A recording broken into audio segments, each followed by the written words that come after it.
We're seeing the Omicron variant is more transmissible than the Delta variant, but actually less virulent.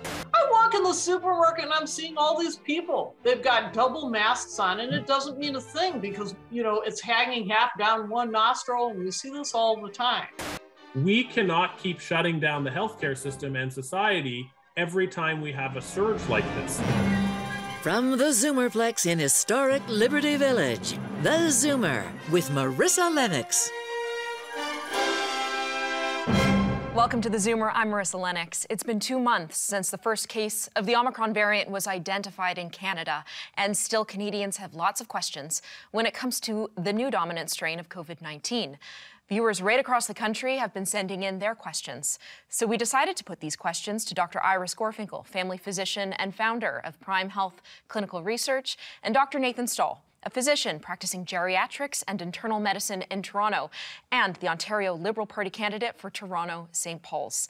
It's great to see you both, and I look forward to your insight into what this variant means for the pandemic. But first, let's tee up the topic. If you were to get COVID now, chances are high that it's the Omicron variant. Here in Canada, we were reporting as many as 40,000 cases a day in mid-January, smashing records from earliest waves. With dozens of mutations, Omicron is different from previous variants. It's faster and better at evading existing antibodies. It also thrives in our airways, not our lungs, contributing to less severe illness. By some estimates, the variant is a third to half as likely to send someone to the hospital. It's these differences that have altered the course of the pandemic. And for the first time in 2 years, there's hope that the virus may be approaching endemic status. All right, let's get to some of the many questions that came pouring in over the weekend, starting with Bill. Hi, my name is Bill. I'm 50 years old and I live in Toronto. I recently caught Omicron, even though I was double vaccinated and I was boosted. And my question is, can I catch COVID-19 again? If yes, how long before I can potentially be reinfected? Dr. Stahl. Thanks for the question, Bill. So the truth is, when it comes to the Omicron variant, we don't know. We know from previous variants that there is certainly a risk of reinfection.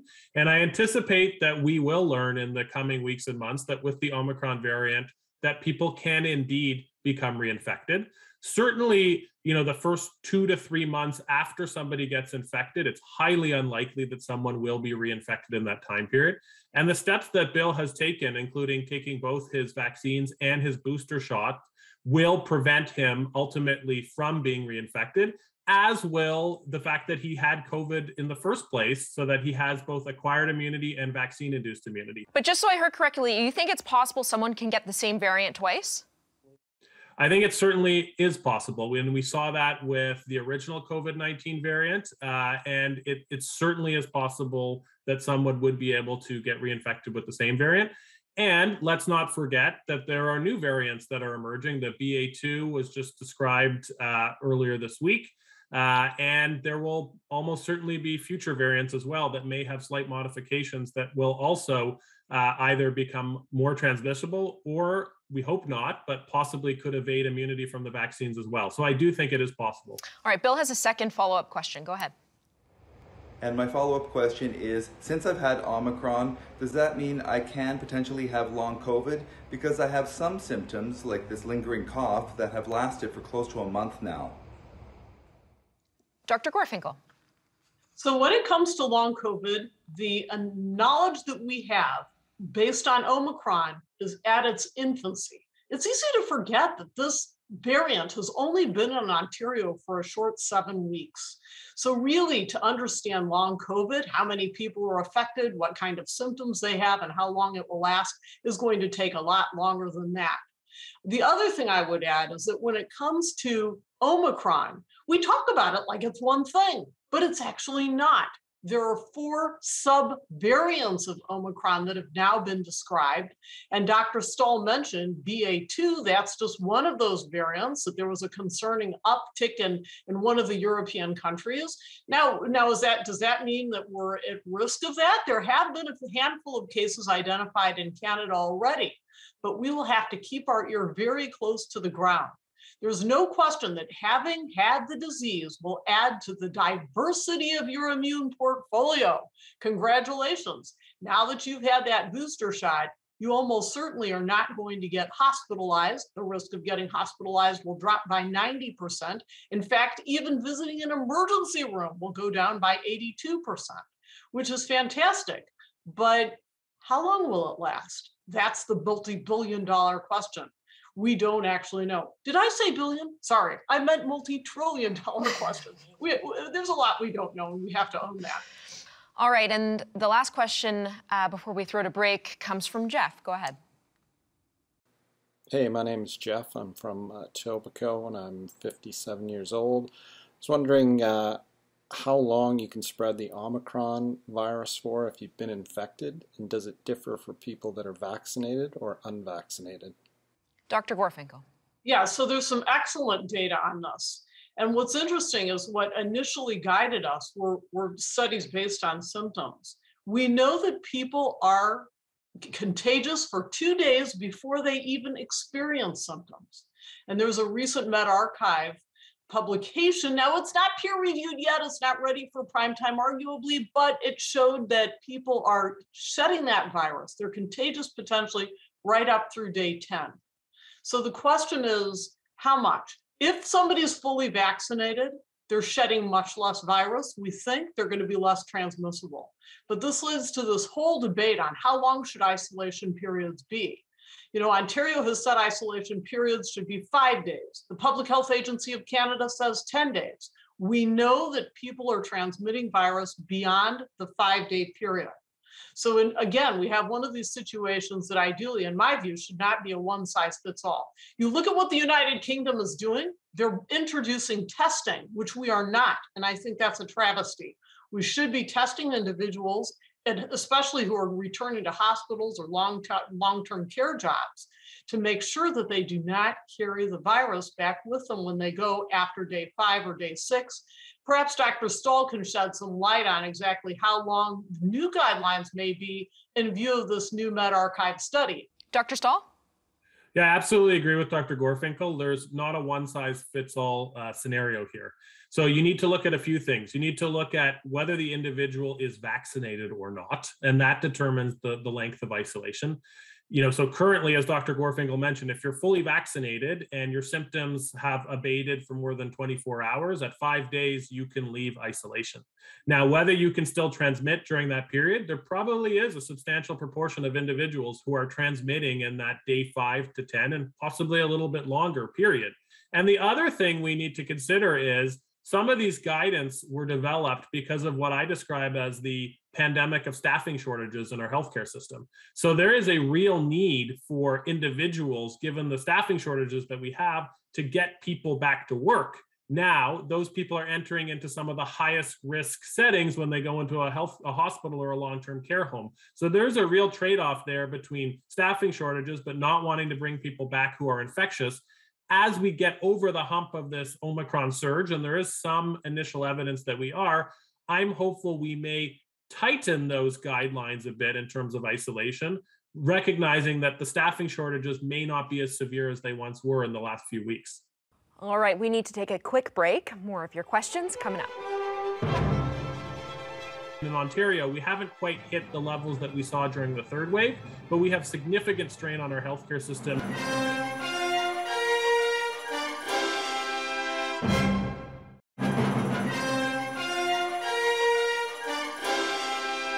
Welcome back. Dr. Iris Gorfinkel and Dr. Nathan Stahl are here to answer your questions about Omicron and the future of the pandemic. So let's jump back in. The next one from John. Hi, my name is John, 61 years old, from Toronto, and my question is, has Omicron changed the nature of this pandemic, and if so, how? A big question. Dr. Stahl, I'll start with you.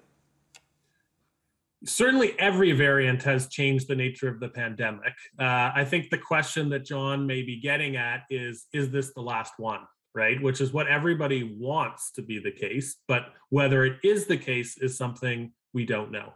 So let me break that down in a few ways. One is that people from the very beginning have talked about Omicron being milder, okay? Now, what does milder mean? Milder means that individuals at the patient level for an individual person have milder illness. This is true, and we have accumulating evidence to suggest this. But because of how transmissible it is and the number of people who have become infected, it is not mild at the system level. And we've seen during this wave in Ontario and many places across Canada and the world that the healthcare capacity has been strained to levels that surpass the first and second wave, certainly. And in Ontario, we haven't quite hit the levels that we saw during the third wave, but we have significant strain on our healthcare system. We need to shut down what they call elective surgeries or the non-emergent surgeries, and they've shut down a lot of care to accommodate this surge of patients. So on the other side of this, when this comes down, the question will be, are we in a place where there is enough immunity at the population level and enough vaccination that we change from a state of a pandemic to a state of what's called endemicity, or it's endemic. And the World Health Organization has strongly cautioned against suggesting that would be the case with the current information that we have. And it has been used, that term endemic, by many individuals to suggest we're now endemic.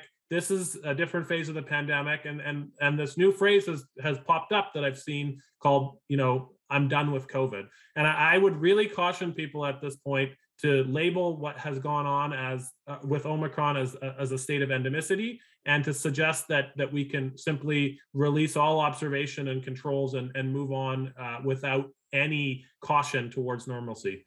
That's a good segue to our next question, which comes from Ron. Roll it. Hi, my name is Ron. I'm 75 years old, and I live in Oakville. My question is, will the virus continue to evolve into milder forms? Dr. Gorfinkel. That's not a given at all that it will. What we've seen so far is complete luck that all of the variants have been prevented in terms of hospitalization. But what we're seeing is better immune escape. In other words, with each successive variant, overall, it's been not as susceptible to the vaccination in terms of prevention. But so far, every one of the variants has been milder. So we have that track record. I don't think that's necessarily true. The Delta variant, which was the one that originated in India, was a variant that was both more transmissible, but also more virulent. So it led to worse hospitalizations and worse ICU admissions than the previous variants did. We are not seeing that with the Omicron variant. We're seeing the Omicron variant is more transmissible than the Delta variant, but actually less virulent. So as Dr. Gorfinkel says, I don't think we can necessarily assume that the next variant or the one after that, we don't know what it's going to do with both transmissibility, with how the vaccines respond to it, and also with the virulence of it, the severity of illness that variant causes. Okay, and the next question comes to us from Ethel, and here's what she writes. When will children under the age of 5 finally be able to get vaccinated? My husband and I have had our booster shots. What happens going forward? Will this become a semi-annual, annual, biannual shot? Dr. Stahl. So this is a question of personal relevance. I have 4.5-year-old twins at home. I anticipate, you look, the clinical trials are ongoing right now. Actually, the Moderna trial has reached some conclusion for kids who are under the age of 5, from 2 to 5.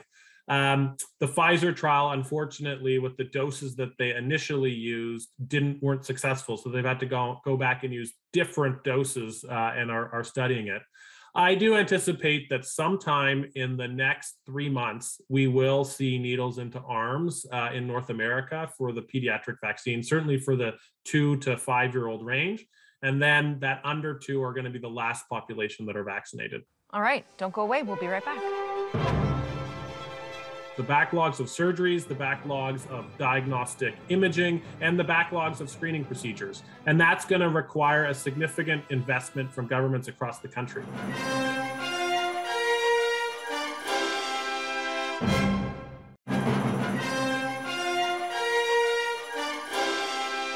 Welcome back. The Omicron variant has upended travel around the world due to concerns of being exposed to the virus and fears about worst-case scenarios if one does elect to travel. On that note, let's get to the next question from Megan. My name is Megan. I'm 30 years old from Oshawa, and I've got COVID right now, and I discovered this through an at-home rapid antigen test. I've read that you could test positive on a PCR for up to 90 days after recovery from COVID. Don't have an official PCR, and I'm worried that when I travel next, I could test positive on a PCR before coming home. How likely is this? Does it vary depending on the variant? If so, and this happens, what do I do? Dr. Stahl, I have some personal experience with this because my family and I, we all had COVID over Christmas, and my husband is still testing positive on a PCR test, even though we've long recovered from it. So what do we know about how long people can test positive for on a PCR? Yeah, they certainly can test positive for weeks. The PCR test is very, very sensitive. So people can be shedding very, very small amount of viruses, even when they've cleared the infection to the point where they're not going to transmit to others, but they could still test positive on a PCR test. This puts travelers or potential travelers in a bit of a bind, particularly in provinces like Ontario, where we have restricted access to the PCR testing. And we've done that because we need to reserve the PCR testing for the highest risk settings like hospitals and long-term care homes.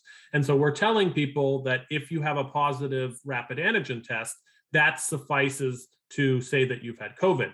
Now, whether that rapid antigen test will be accepted in other jurisdictions for travel is something that's on the mind of travelers. What we recommend is your family doctor or your doctor can write a note to support the fact that you had a positive rapid antigen test, you had symptoms compatible with COVID-19 or an exposure compatible, and you were unable to get PCR testing because of restricted access. Mm-hmm. That's what we are telling people. My hope is that as this Omicron surge peaks, and it seems from some signals across the country from wastewater that we may have been over the hump, that we may be able to liberalize PCR testing again for people who may be able to get a PCR confirmatory test moving forward. Good advice, because obviously you don't want to get stuck in a destination and not be able to return home. Maybe a doctor's note will help. All right, the next question comes from Ruby. Go ahead. Hello, my name is Ruby Chor. I'm 64-year-old and I live in Brantford, Ontario. My question to the doctors is, a recent report by the Canadian Medical Association found that healthcare delays and missed treatments during the pandemic may have contributed to thousands of excess deaths. Given Omicron is generally mild, do you think it is justified that we continue to delay checkups and treatments? Thank you. Dr. Gorfinkel. This is a really complicated area. And I think only in retrospect are we really going to know the answer to that. What we know up front is that hospitals are going to become overwhelmed if we let down our guard. And so that's a serious problem. And as I mentioned, it's for two reasons. Not only if a tiny fraction of a largely vaccinated population winds up in hospitals, so we've got a lot of pressure that way. And then on the other side, we have a staffing problem because individuals, healthcare workers, we're talking, are not able to attend their jobs because they themselves are getting Omicron or burning out. So we're getting it from both ends. So where does this land in terms of cancer prevention? You know, Cancer Care Ontario and across Canada, there are efforts being made to catch up on the many cancer screening preventions that we have going. I'm talking about everything from stool testing for colon cancer to mammograms to pap smears, all the stuff that we family doctors normally do. And my advice to listeners would be this: be proactive in your health. You're your best own advocate. Call your family doctor and make sure you're getting the care you need, because it's tough. And what about for people who don't have family doctors? Reach out and try to get one. because people who have family doctors tend to live longer, tend to have that person who's overseeing what's happening in their health. And I think it's tremendously important.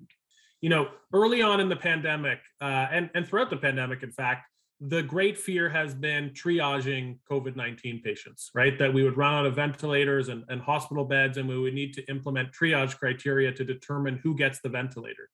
But what's less talked about is that we are essentially triaging those patients out of the system in favor of COVID care. So there's, I think, a couple things that need to be done moving forward. One is we're going to need significant investments to clear the backlogs of surgeries, the backlogs of diagnostic imaging, and the backlogs of screening procedures. And that's going to require a significant investment from governments across the country. The second thing is we cannot keep shutting down the healthcare system and society every time we have a surge like this. So there's two things that can be done. One is we need to build more hospital capacity, which there's broad agreement that needs to be done. But the second thing is we need to either get more people vaccinated, or we need to prevent the unvaccinated individuals from gathering in ways that result in them getting infected and ending up in hospital, becoming critically ill. And that's what things like the vaccine certificate do. Dr. Stahl, to what extent are the vaccinated ending up in the hospital over the unvaccinated? Yeah, so this is another thing. Unvaccinated ending up. Yeah, so this is another thing that's often weaponized. You look at the pie charts, for example, that the province of Ontario puts out every day. It will show you that the majority of patients in hospital who have COVID-19 are vaccinated. And that's being used by some groups to suggest, well, then why are we putting vaccine mandates in? What that doesn't recognize is that when you have a variant like Omicron that is so transmissible, it is going to get vaccinated and unvaccinated individuals. But unvaccinated individuals are 5 times more likely to end up in the hospital and about 11 times more likely to end up in the intensive care unit. So this is orders of magnitude difference in terms of risk.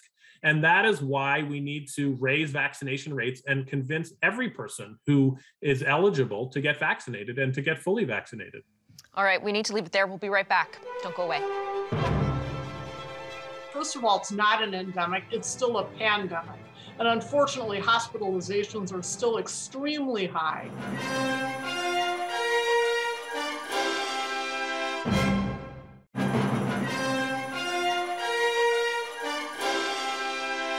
Welcome back to the program. I'm joined today by Dr. Iris Gorfinkel and Dr. Nathan Stahl to answer your questions about Omicron and the future of the COVID pandemic. So let's get back to it. Gail from Toronto has the next question. Let's roll it. Hi, I'm Gail. I'm a Zoomer from Toronto. And my question is, in the foreseeable future, if we're forward-thinking people, what is life going to look like? People keep talking about going back to normal, and we know there's no going back, and there's no normal. So what do we have to look forward to? Are we going to be wearing masks forever? Is it going to be part of our culture now? Dr. Gorfinkel, I would love to disagree with Gail on this one because I would love to get back to normal, and I'd like it to be the old normal. But what say you? Who doesn't miss not wearing a mask? Who doesn't miss not having to show your phone or a piece of paper showing that you're fully vaccinated to go somewhere? But eventually we'll get there. Nobody's going to be wearing a mask forever. I do hope it does change our mask culture, though, because before, who even wore a mask in North America? And I think now what's going to happen is that that's going to become a lot more accepted and acceptable and maybe even expected. So to me, that represents a plus.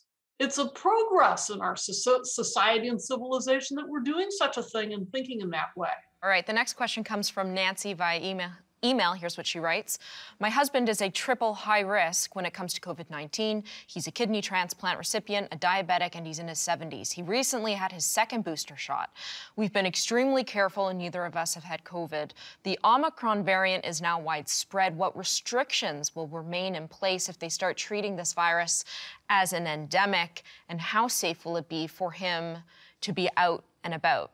Yeah, so he's asking two questions here, right? Like the listener, and it's there are two questions we really can't answer at this point. right? We don't really have the data. First of all, it's not an endemic, it's still a pandemic. And unfortunately, hospitalizations are still extremely high. And they're really to the point of practically a breaking point. I hate to use that word, but it's not over the top to say that. Now, case counts look like they may be coming down because the amount of viral RNA signal they're seeing in wastewater. That's right. Who knew people shed the virus through their stool, and that can then be measured in wastewater, is going down. So that's a good signal. And it may be that hospitalizations are plateauing or coming down, but we have yet to see that. So my feeling is for your husband, who is super high risk, even after the booster, he needs to be super careful on an ongoing basis until the case counts really do come down. Dr. Stahl, we talk about it becoming endemic. What would that look like then? I mean, because I think people are fearful that COVID will still be in circulation. And like this one individual, he's afraid that if COVID still exists, if he leaves a home, he could get it, he could get sick. I mean, how do you break that fear? And what does that mean for somebody when something is endemic, but they're very much afraid of their own health? Yeah, so this is, again, what we touched on earlier, that I think there's misapplication of terms to really justify and validate what people want to be happening, but what is not necessarily happening in reality. So, at some point, we will reach a phase of this experience with COVID-19 where we have enough of the world who has either been vaccinated or who have been infected that it's not spreading with the rapidity and it's not causing the amount of infections and healthcare system overload that we are seeing right now. And that will trigger organizations like the World Health Organization and others to downgrade this from a pandemic to outbreaks and to a state of endemicity. But just because you have an endemic pathogen like COVID-19 doesn't mean that people won't get sick, and it doesn't mean that people won't die. And as I talked about before with things like influenza, and remember, there are times when influenza becomes pandemic, right? Like H1N1 in 2009 would be an example.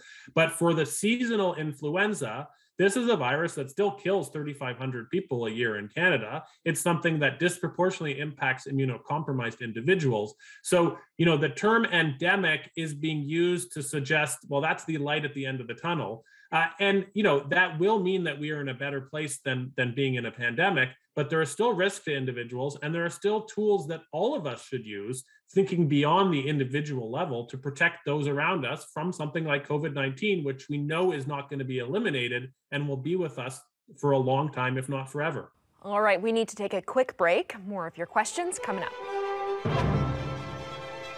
If you could find all the commonalities with the variants, in theory, you could have a universal vaccine.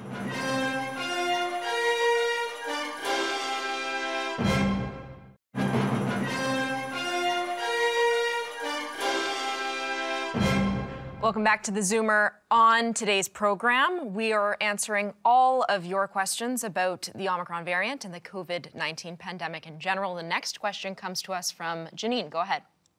Hi, my name is Janine and I live in Brampton and I'm 55 years old.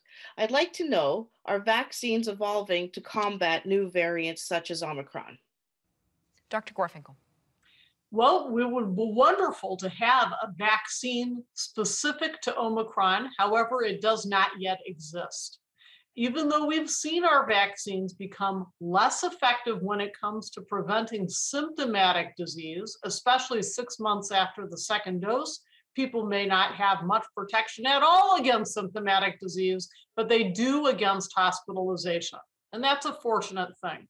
So getting that booster shot will help reduce symptomatic disease and help boost the likelihood of winding up in a hospital bed. So are they making new variant specific vaccines? And the answer is yes. And in fact, they were doing that with previous variants as well. And when they tested them, they didn't find that they added much to what we already had.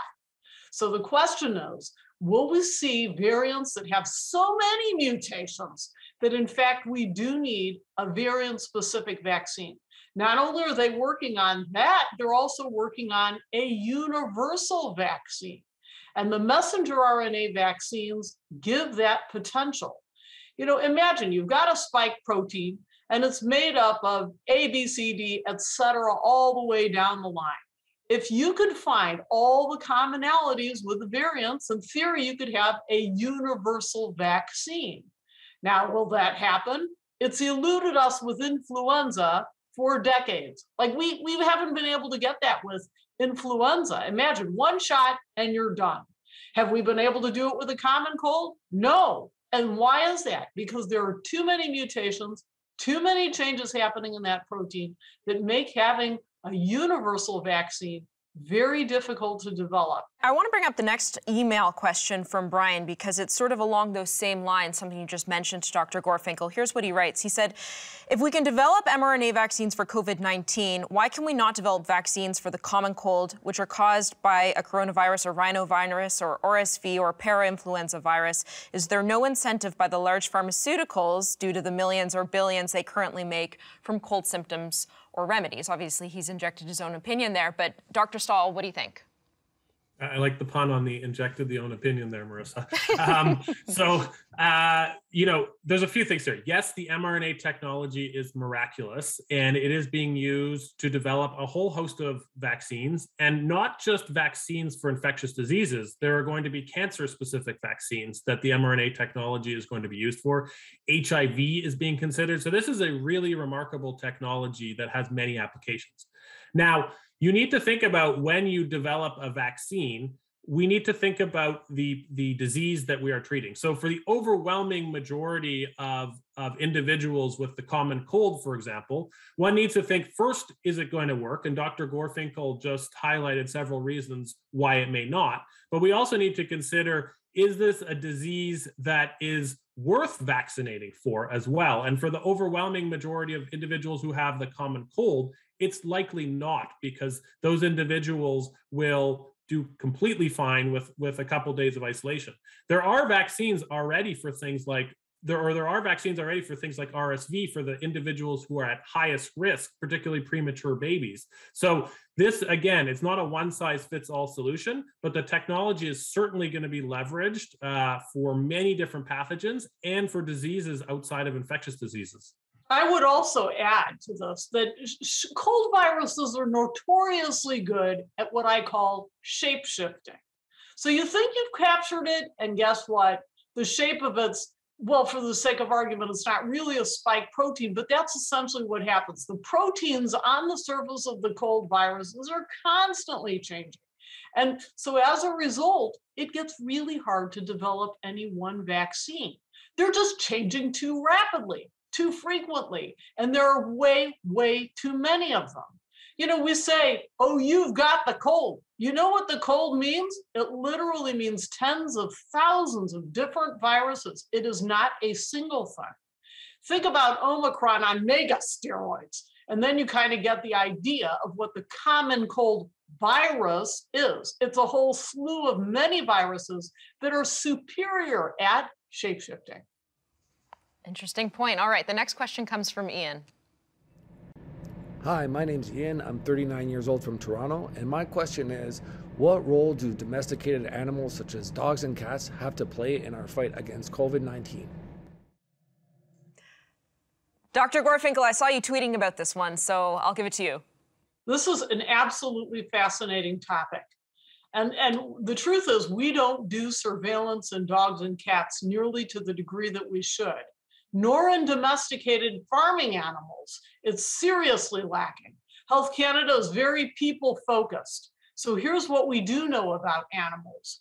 Dogs get the disease. They can get Omicron from people. It is not thought that dogs transmit it back to people. Now, why would that be? I don't know, but that's what the veterinarians are telling us.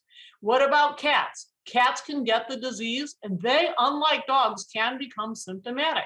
In fact, they can get a little sneezy, a little sniffly, just like people can. It's interesting. But it's not thought that animals transmit it back to people, not at this point in time. What I find very concerning is that things like farming animals are generally not even tested.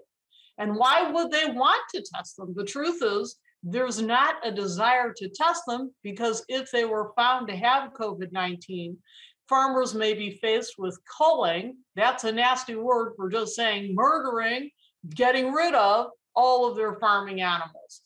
But how big of a risk is that? And why would a farmer need to cull his animals if let's say, a cow did contract the virus? What does that mean for the human population?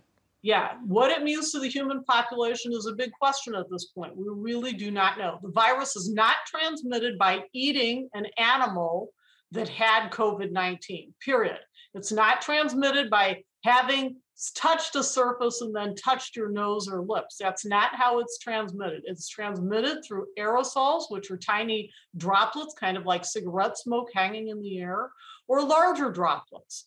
It's breathed in other words. It's not eaten. However, what I'm suggesting is that this will be a reservoir in the background that could make for the next pandemic. And that's exactly what we saw with the novel coronavirus originally. It was thought to originate potentially in a bat or some animal from the Wuhan market. So how? Pangolin. Excuse pangolin. Me? A pangolin. Yeah. Okay. Yeah. So a pangolin. But you see, this is the nature of why it's so dangerous to humans. Because if it should shape shift enough in an animal so that the human has essentially never had exposure to such a virus, we're not building on pre-existing immunity. And that creates a real danger for human beings. Strange. It's very strange. All right, stick around. There's more when we return.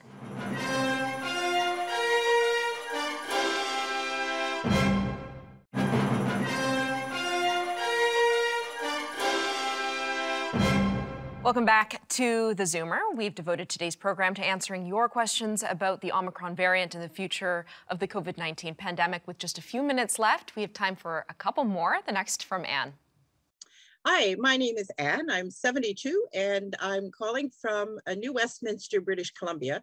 And my question is, many people are having trouble finding N95 masks, so they're wearing doubled up masks. What's the best way to double up? Dr. Gorfinkel. This is, again, what we're looking for, the features we're looking for in a mask is ensuring that it filters out the virus. The gold standard remains an N95. It's not doubling up on masks. That said, what we're looking for is sealing around the nose, sealing around the cheeks so that air cannot get through. Remember, if you can feel air getting through, then the virus is going to get through.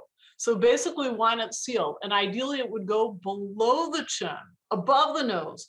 I walk in the supermarket and I'm seeing all these people. They've got double masks on, and it doesn't mean a thing because, you know, it's hanging half down one nostril, and we see this all the time. But the gold standard remains N95. Don't they say if you I can? would love if we had enough to go around for everybody, but they are a little more expensive. They're far more available than they were at the beginning of the pandemic, though. Don't they say if you can blow out a candle through your mask, you're not protected against COVID? Yeah, I don't think that's a very good metric, frankly. I think that it has to be held to a much higher standard than that. And that is, you really want it sealed around the cheeks. You want it sealed around the nose. Imagine, even if it's like it could be gaping open around the cheeks and I could still potentially not blow out a candle. So I don't think that's a very good measure. I think the best measure is, can you feel that it's sealed all around? That's the best thing. And also making sure that it actually does what it's supposed to do. The fabric matters. You know, originally we were saying, oh, it's got to be a dense fabric, you know, so that particles don't get through. But now we know dense isn't enough. It has to also be, like, ideally it would be held to this N95 standard so that it's really blocking out most of the viral particles. But they're tough to come by. All right, the next email question comes from Tana, and here's what she writes. Does the virus find hosts more easily in people that are unvaccinated, therefore making the potentially new variant stronger? Or is the potential for a new variant equally as high among highly vaccinated populations? Dr. Stahl. You are unquestionably much more likely to get infected if you are unvaccinated as compared to vaccinated. That is indisputable. And this is a complex question relating to immunology, But the truth of the matter is, and this relates to global vaccine equity, is that we are not going to end the pandemic until we vaccinate the world. Because when you do have highly unvaccinated populations, and particularly highly unvaccinated populations where we have less robust surveillance, we are going to see the emergence of new variants. So yes, we need to maximally vaccinate everyone, and we need to maximally vaccinate the globe. All right, well, with just a few minutes left, Dr. Gorfinkel and Dr. Stahl, any final thoughts from either of you? Dr. Gorfinkel, I'll start with you. The ethical questions in a pandemic are very different than in a non-pandemic. So when we have emergency shutdowns that prevent children from going to school, that prevent older people seeing family members potentially, the metrics change. It becomes less focused on what I as an individual need or want or desire or say is my civil liberty and right. What happens in a pandemic, good, strong pandemic medicine, ethical pandemic medicine asks a different question. How can I save the most number of lives? What can I do that puts the least number of people at risk? And it's a very different question than in normal times. Dr. Stahl. I would certainly agree with what Dr. Gorfinkel said. I'm going to end on a more hopeful note, which is, what Dr. Gorfinkel reminded me earlier today, which is that, more than 4 in 5 Canadians have stepped up and got vaccinated to protect themselves, their families, and those around them. This is a troubling time in the pandemic, given the fatigue we have, given the staffing shortages that we have. But there are early signs that we are peaking from Omicron. Spring, or hope springs eternal, as the saying goes. And with warmer weather and people spending more time inside, I think things will improve. So I do see brighter days ahead of us.